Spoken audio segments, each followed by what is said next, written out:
My name is Alicia. Once my life was full of joy. I was only 23 years old, married to a kind man who was 28.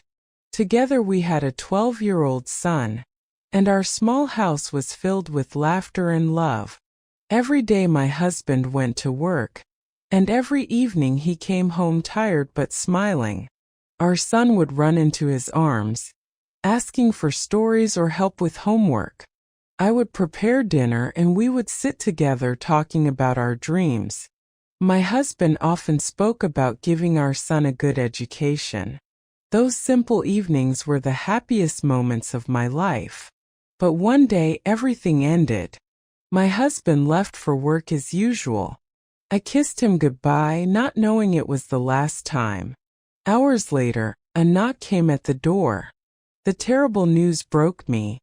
He had died in an accident. The world around me fell apart. Our home, once full of laughter, became silent. My son, too young to understand, looked at me with wide eyes and asked, "Where is Father?" My heart ached, but I had no answer. From then on, life became a struggle. At 23, I felt much older. I had to be both mother and father. I had to hide my tears and show strength for my boy. To survive, I began working in people's homes. I cleaned floors, washed clothes, and cooked food. At first, my hands were soft, but soon they grew rough and tired. Many nights I returned home with aching arms. Yet when I saw my son waiting with his school books, I found strength again. His smile gave me courage to go on. In those days, I made a promise to myself. Alicia, you must stay strong. You must protect your dignity. That is the greatest gift you can give your son. I believed that life would remain only about hard work and sacrifice. But I did not know that new challenges were waiting. My faith and my dignity would soon be tested in ways I could never imagine. Life after my husband's death was not easy. Every day I went to different houses to work. Some people were kind, giving me tea or a little food. Others treated me as if I was invisible. But I kept working because I had one goal: to raise my son with honesty and dignity. One morning, I was asked to work in the house of a middle-aged man. He lived alone in a large home. First, I thought it was just another job. I entered quietly, carrying my tools for cleaning. The house was silent, almost too silent. As I began washing the dishes, I noticed his eyes on me. First, I told myself not to worry. But then he stood behind me for too long, watching me in a way that made me uncomfortable. "Alicia," he said softly, "you work too hard. A young woman like you should not suffer so much." I smiled politely and tried to focus on my work. "Work is not suffering," I answered. "It is how I care for my son." But he stepped closer, and I could feel his presence too near. My heart beat faster. I kept scrubbing the dishes, hoping he would leave. "You are still young," he whispered. "You deserve more than this hard life." I turned quickly and said, "Please, I came here to work. Let me finish my job." He laughed lightly, as if my fear amused him. But I refused to look into his eyes. I cleaned the kitchen quickly and moved to the other rooms, never allowing him to corner me. Each time I turned, I could feel his gaze following me. At last I finished. My hands were shaking as I gathered my things. He stood at the door, blocking my way for a moment. For a second I thought he might not let me go. But then he moved aside and said, "Come again tomorrow." His smile was strange, and his eyes full of something dark. When I stepped into the street, I felt the fresh air like a gift from heaven. My chest rose and fell quickly, and my legs were weak. I walked fast until I reached my home. That night I could not sleep. My son asked me, "Mother, are you tired?" I kissed his forehead and said, Yes, but I will be fine. I could not tell him what had really happened. He was too young to know that his mother's dignity had just faced its first trial. I lay awake, staring at the ceiling, whispering my promise again. Alicia, you must stay strong. Whatever happens, your honor must never be touched. Little did I know this was only the first of 3 times he would try. The real test had just begun. Oh, days passed after that first frightening moment in his house. I told myself it was over, that maybe I was only imagining his intentions. But deep down I knew the truth. His eyes had spoken clearly. One night, after a long day of work, I returned home tired. My son had finished his homework and was already asleep. The house was quiet, the oil lamp burning softly. I was folding clothes when I heard a gentle knock at the door. First I thought it might be a neighbor. When I opened the door, my heart froze. It was him, the same middle-aged man. He stood there with a false smile. "Good evening, Alicia," he said kindly. "I was walking nearby and thought I should see if you need anything. You are all alone." His voice was soft, but his eyes carried the same darkness. My hands trembled. "It is late," I answered firmly. "Please go home." He stepped forward as if to enter. "I only want to help. A woman as young as you should not live in such loneliness. You need a friend." I moved quickly, blocking the doorway with my body. Inside, my son turned in his sleep, unaware of the danger so close. My heart pounded as I said, "This is my home. You cannot come in. Leave now." For a moment his smile disappeared.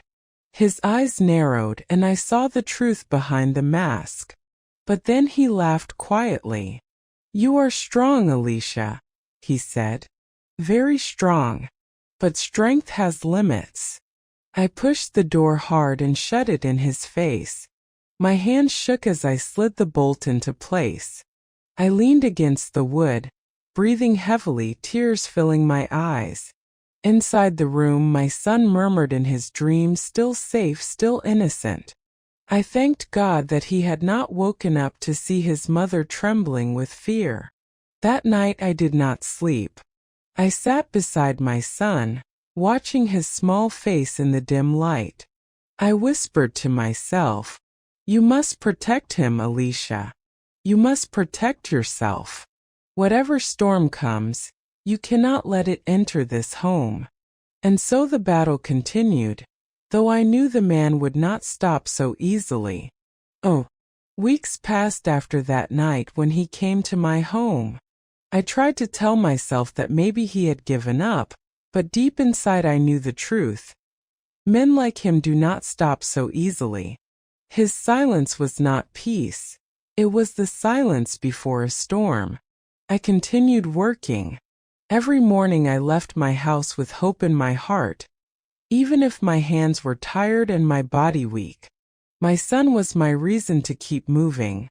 His smile, his little voice calling me mother, gave me strength that no hardship could break. But one evening my life faced its hardest test. That day I finished my work later than usual. The sky had already turned dark, and the streets were emptying. I hurried carrying my basket, because my son was waiting for me at home. The wind blew dust into my face, and every shadow seemed longer, heavier. Then suddenly I saw him. He stepped out from behind a wall. My heart dropped. "Good evening, Alicia," he said with a smile that was not kind. His body blocked the narrow street. His eyes shone with something cruel. "Why do you keep running from me? I only want to make your life easier." I clutched my basket tighter. "Please move. I must go home. My son is waiting." He walked closer, his footsteps slow. "You wash floors, scrub dishes, and work until your hands bleed. For what? A few coins? You are still young, still beautiful. You deserve more than this. His words cut like a knife. But I stood tall.